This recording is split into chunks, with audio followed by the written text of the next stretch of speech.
Hello, everyone, and welcome to Video Games and Coffee. I'm your host, Daniel, and today I'll be talking about what I think is one of the best open world post apocalyptic games ever to be made, Dying Light.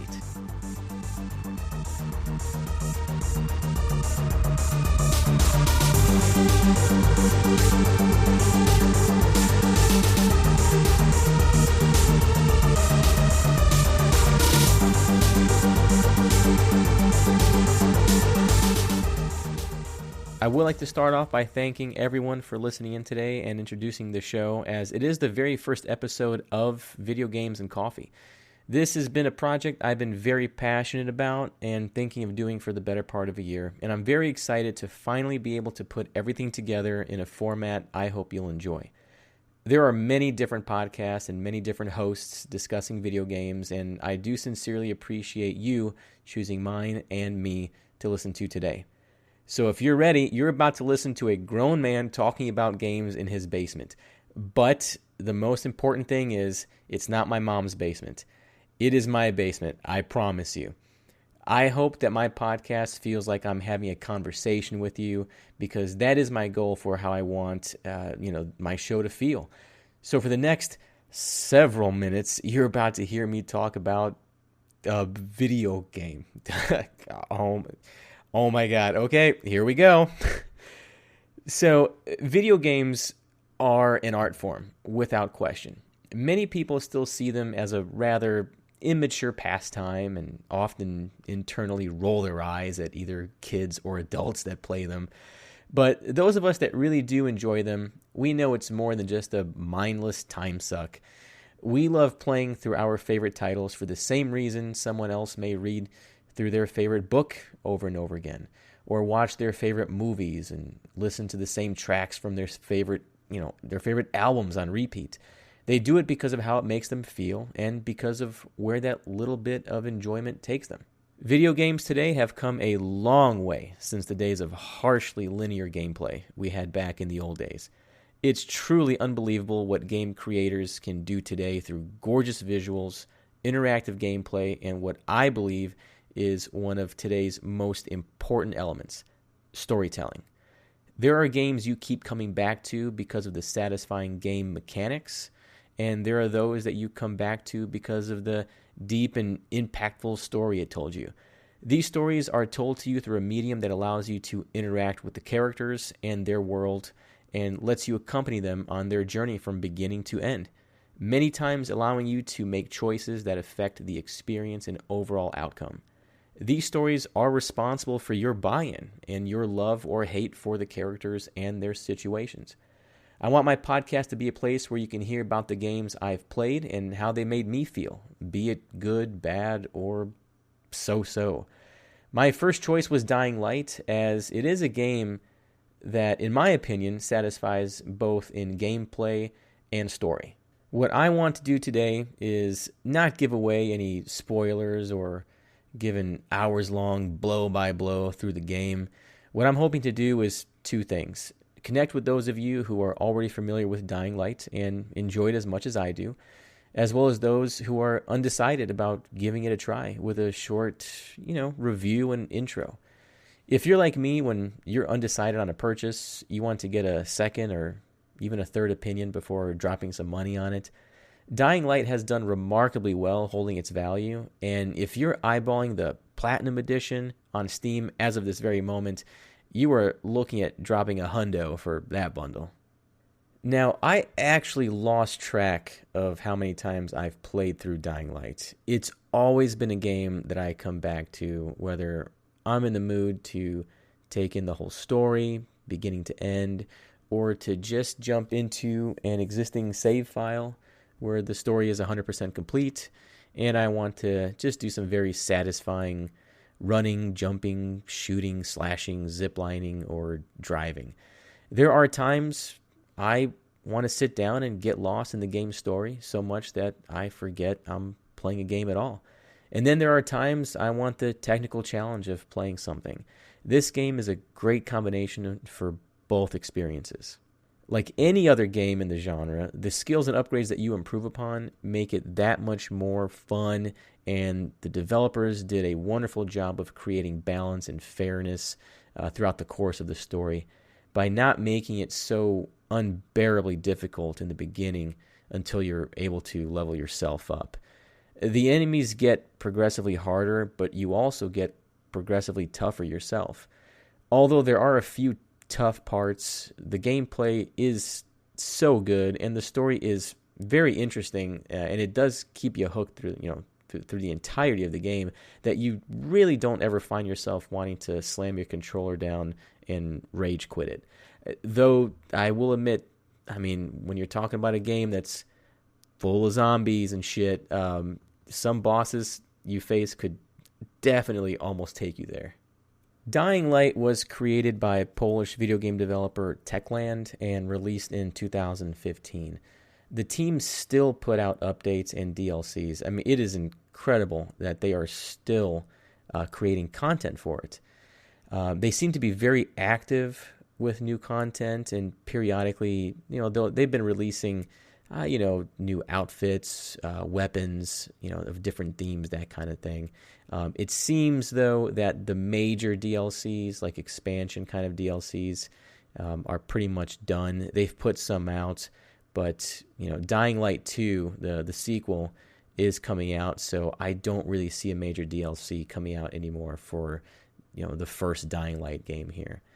So the soon-to-be-released Dying Light 2, Stay Human, I'm hoping they continue to, with that coming out, I'm hoping they continue to dedicate resources to the first game, but understandably, if you're releasing an entirely new game, then that's where you want your focus to remain, but, here's hoping.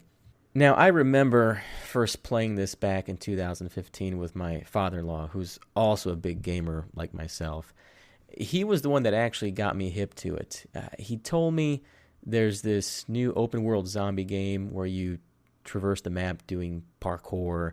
You can craft your items and weapons and this, that, and the other. And I went over to his place and we started it up.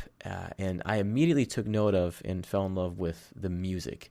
The game score by Paweł Blazak, and I know I'm butchering that, so my sincere apologies. Blazczak. Blazak, I think that's what it is. So we'll just call him Powell. That game score is wonderful. I never forgot. It was my first impression of the game. I never forgot it, and it's remained one of my favorite video game soundtracks. At the main menu, before we started playing, I remember he told me it sounded like music that you would hear in a John Carpenter movie. And that's absolutely perfect. That is exactly how I will describe it to you today. It's very Escape from New York. It does not sound like your typical horror genre music. His creative use of synthesizers to create and control the very lonely, somber tone of the game and the situations you find yourself in was perfectly done. I myself am a huge fan and collector of game soundtracks, and this is an album that I do listen to often. No shit, no lie. It's a really good album. The perfect album to play in the fall, around Halloween, driving around. I absolutely love it. I mean, I don't know. I love weird shit like that, but I can't say enough good things about this album. It's really good. But from what I've read, I don't believe Powell returns for the game's sequel, though, which I find to be disappointing because I would have loved to hear his score for Dying Light 2. But I am grateful that we got two of his albums for Dying Light because a second album was released for the game's major DLC called The Following, which is a DLC that is a continuation of the core story to the base game. So once you arrive at the main menu with, good old Powell setting the mood for you and giving you a great first impression, you start a new game, and there is a short opening cinematic. It begins by introducing you to the game's protagonist, Kyle Crane, which, fuck, man. I mean, does that sound any more comic book? Like There's Peter Parker, Otto Octavius, and now there's Kyle Crane. That's very Marvel sounding. But Kyle Crane, he's about to jump out of an airplane and parachute into the fictional city of Haran, ground zero for the zombie outbreak. During all of this, Crane is listening to a woman's voice over his radio explaining his objective. So it's setting the plot up, setting his objective up for us right from the very beginning, so we kind of know what's going on. And that objective is to retrieve intel that is currently in the hands of an operative that has flipped sides and now leads one of the city's two main opposing groups of survivors. So it seems that the people that Kyle Crane is working for, he's kind of like the replacement secret agent that they had go into this place because the first one flipped on him. So that seems to be the gist of it. That's kind of what you get in the very beginning. Now, holy shit, things quickly take a turn for the worse when Crane lands in the city streets and is immediately attacked by a group of men. Like a total zombie apocalypse survivor noob who's obviously never seen movies like 28 Days Later or who's obviously never played The Last of Us. He fires his gun, which then attracts a swarm of infected, leading to him receiving a nasty bite on his arm. He's quickly rescued by a man and a woman that come to his aid and taken back to their base of operations. But not before the guy that helps him out bites it and pun right there. That was not on purpose. That was pretty good though. And gets eaten alive trying to hold back the group of infected that attack him. So he saved both Crane and this new mystery woman, but he doesn't make it, and that kind of sets the tone between the relationship between Crane and this new woman. Then you eventually wake up in a strange room inside of a tower that happens to be the base of operations for one of the city's survivor groups. From here on, you control Kyle Crane and begin the story, earning the locals' trust, working toward reaching your objective of obtaining that intel for the agency that hired you, and just figuring out what the shit is going on here in Haran. Because you not only have this hugely infectious zombie outbreak, but you also have the fighting that's happening amongst the surviving citizens. Things aren't very easy for good old Crane in the very beginning, and he's not really accepted until, of course, this particular kind of gameplay and the tasks that you have in the beginning. It's not something we haven't seen before. Where you're kind of an outsider and you start to, do favors, do missions to earn the trust of the locals there. But it is very well done. They're all pissed at him because the guy that saved you got killed, which they obviously, they knew, and I'm assuming they liked. And in fact, one of, I think when you leave your room, one of the NPCs said, such and such died saving this guy, so it's kind of that tone in the beginning. But as soon as you start doing your missions, everybody starts to be a little more welcoming and a little more helpful. Now, speaking of missions, you have plenty of side quests to complete on top of story missions. One thing that I particularly enjoy is if you're away from the game for a while and you forget what you were doing when you last played, you do have a narration during the loading screen explaining what Crane's been tasked to do now, which I always thought was a nice touch, and I love that. God, nothing pisses me off more than, coming back to a game and you're like, God, Lee, it was really good. I was really into it. Now, what the hell was I doing? I think that takes silver medal to coming back to a game and forgetting all the fucking controls, and that I think that's the worst. When you have to kind of relearn all the controls again. Holy shit, especially if you're coming from playing the Nintendo Switch for a while, because if you're playing the Switch, so basically the confirm button and the back button, the actual physical locations of those buttons on the Switch are completely opposite from PlayStation and Xbox. So when you come from playing the Switch and you go into an Xbox or PlayStation game, you find yourself confirming shit you didn't want to do and backing out of shit that you didn't want to back out of too. And that, God damn it, that's so frustrating. But, hey, I digress. One other thing I wanted to mention is that it does have multiplayer co-op as well. You have the ability to set your current game sessions to public or private for others to join, as well as randomly or specifically finding another session that you would like to join yourself. I've only played online once with a friend, but it was easy to do and a lot of fun. Ultimately, what we honestly ended up doing was just going up to the tower's roof and watching each other just jump off the side, because it like a couple of idiots, because it not only looked funny, but you immediately respawn. Now that's just if you jump off the roof. Do not expect to just respawn without any repercussions in the actual gameplay. But I don't like to give spoilers on here, but I'll give that little spoiler. You can jump off the roof, nothing will happen. But from what I was able to tell, if you're the host of a game, then any progress you make will count toward your character. But that didn't seem to be the case with my friend, who was the one that joined my game.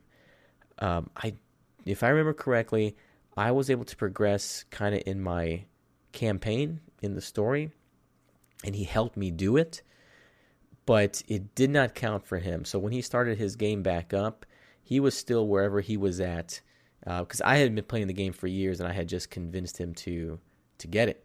And he told me that he wasn't any further in the game from before he had joined mine. So that is an important detail I wanted to mention before you tried it out.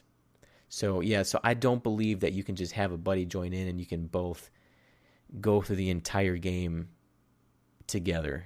I just don't think that's the case at all. But I don't think that's the case for a lot of online games. I actually don't even know, because as it's weirdly, I'm not an online gamer. I haven't played online in years. To give you an idea, I haven't played online since Call of Duty. Was it Black Ops or Modern Warfare 2 that had the zombies on the 360? That was the last time I played online.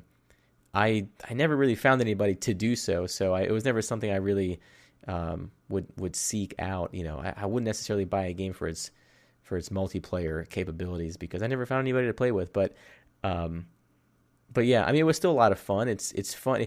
I like actually seeing somebody else in the game that's a character being played by somebody else, because you never see your character. You never see Kyle Crane. You just see, it's a first person game, so you just see hands and you see legs and feet.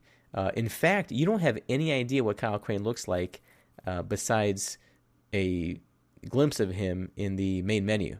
So if you're at the main menu, I believe he has his back to you, and if you choose to go into a particular save file, then it switches to a front view of him, and you can actually see what the character looks like.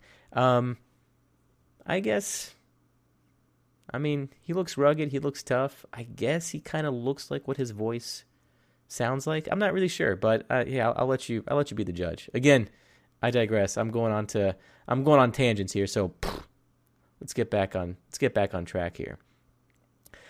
There were plenty of DLCs released that came in the form of expansions, outfits, weapons, and buggy paint jobs.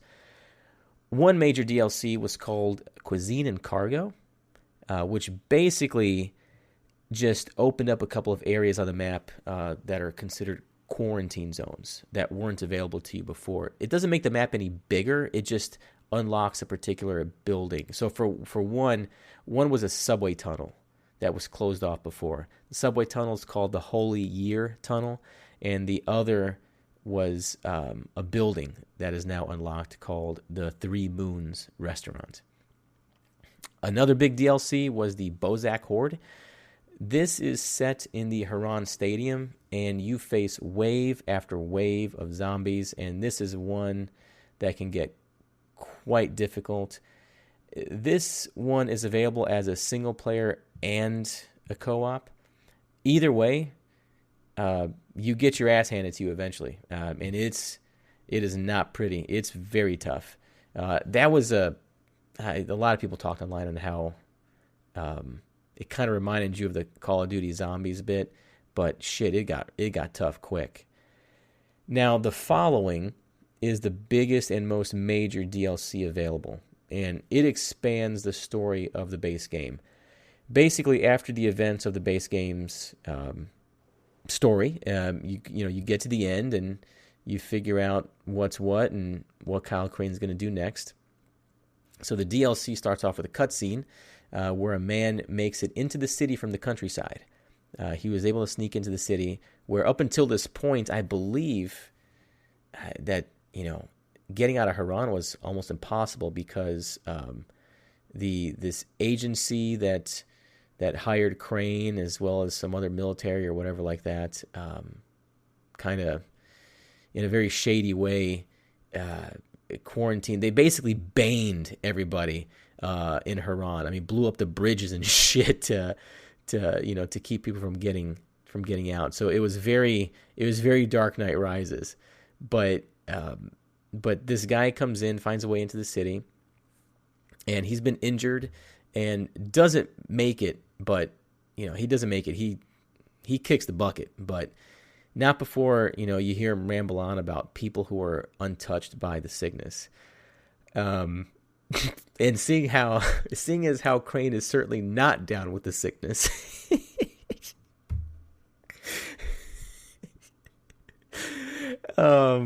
Jesus Christ. Okay. He finds a way out of Haran, and out to the country in search of answers to what might mean, it might mean that there's another cure, or at least a weapon, or fucking, I don't know, aerosol, air spray or whatever the fuck it is. It's just like shit. So it's, people out there are, not touched by it. Well, let's go see what's going on. So antizin, which is the fictional drug within the game, is the drug used for those who have been bitten, including Crane himself. It helps keep the person from turning into a zombie, but only delays the inevitable and keeps it at bay for so long. They're quickly running out of antizin, and Crane has to do something quick to help his friends.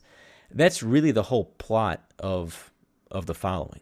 It's a fantastic DLC and a welcome continuation to the story. The inclusion of a buggy is just so much fun. I didn't think that a game that was so hardcore, first-person, running, jumping, and parkouring the shit out of everything and everybody, you just don't expect that a vehicle in a game like this is going to work.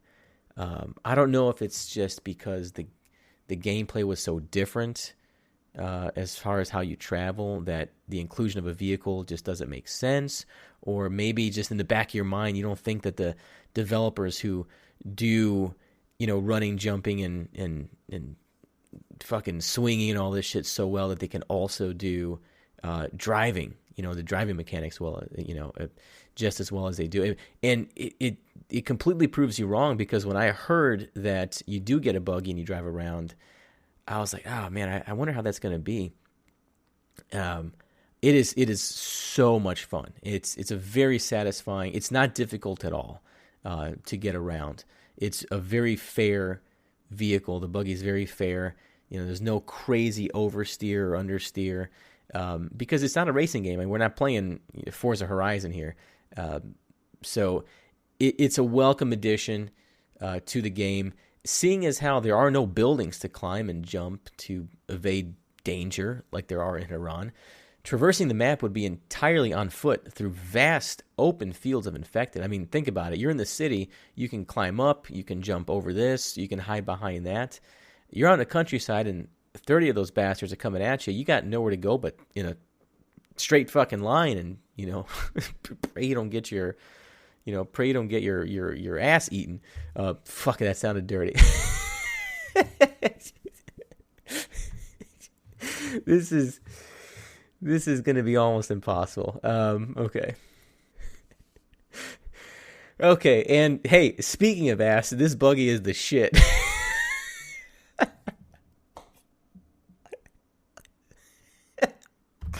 All right, I swear to God, I'm gonna stop. I'm on a fucking roll here, and I wasn't even in like a roll type of mood today. But this is, whew. All right. So you can upgrade the parts and improve the durability and performance. You can upgrade its armor and add weapons such as mines that drop to kill pursuing zombies, and also giving off an electric charge for those that can catch up and eventually grab onto your buggy. You just you hit the button and then boom, it just zaps them, which is always very satisfying, especially if there's 3 or 4 zombies all grabbing onto the buggy.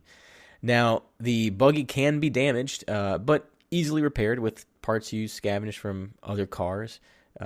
You do want to keep your eye on the gas gauge as well, but it's not. I've never found myself running out of gas, but you can siphon gas from vehicles, and so pay attention to that. You can siphon gas from vehicles. You can siphon gas out of existing gas pumps, but anytime you see it, check the car's gas tank and see if you can get some out, because you do not want to be caught out in the middle of the field, especially at night with these sons of bitches coming up on you. There is no, if you get caught out there on foot without your buggy, you are 100% fucked. So do not let that happen. So the buggy is certainly not a throwaway item and is a welcome addition to your inventory. It's also a really good way to level up, because the kills that you get driving through fields, you can run those bastards over, mow them down, and your points just keep racking up, and it gets easier to do that the more armor, the more offensive upgrades that you do to it, and more defensive as well, so it doesn't get damaged easily. Especially if you make the buggy faster, it really starts making it easier to mow down the zombies, and your skill points starts just skyrocketing. Now, the last DLC that was released was called Hell Raid. Hell Raid has really nothing to do with the base story, but gives you almost an entirely new game to play. It's very arcade-like with a medieval theme.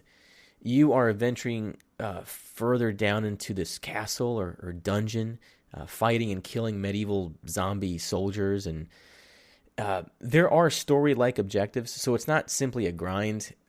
It's not like playing fucking, House of the Dead. You just keep going until you die. There is shit you got to find, but be warned, it is brutal.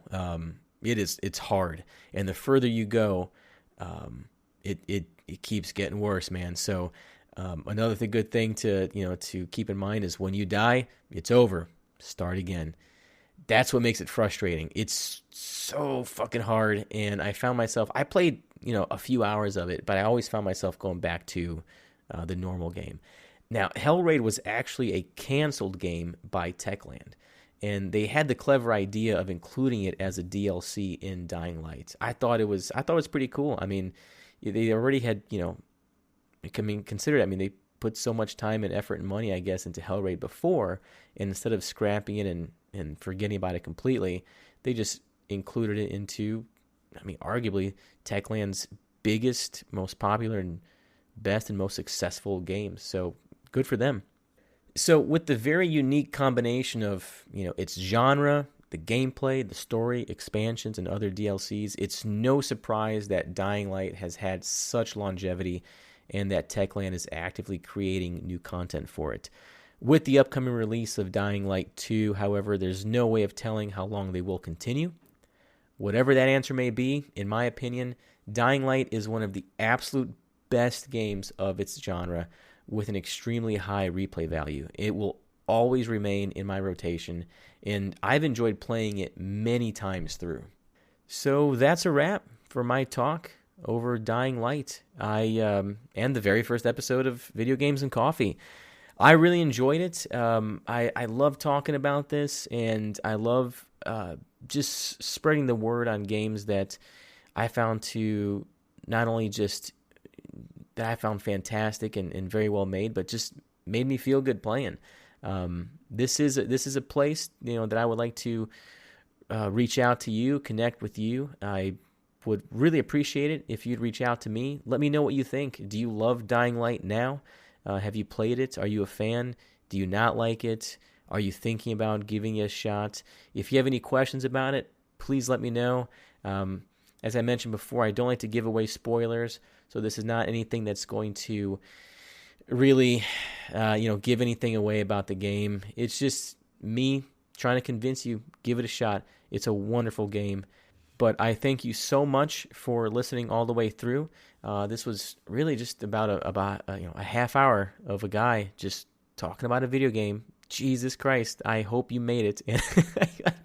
I hope you thought it was interesting, and I hope you thought it was helpful. So, thank you again. This is Video Games and Coffee. I'm very much looking forward to episode 2. Stay safe, have fun, be good to each other, and I'll talk to you next time.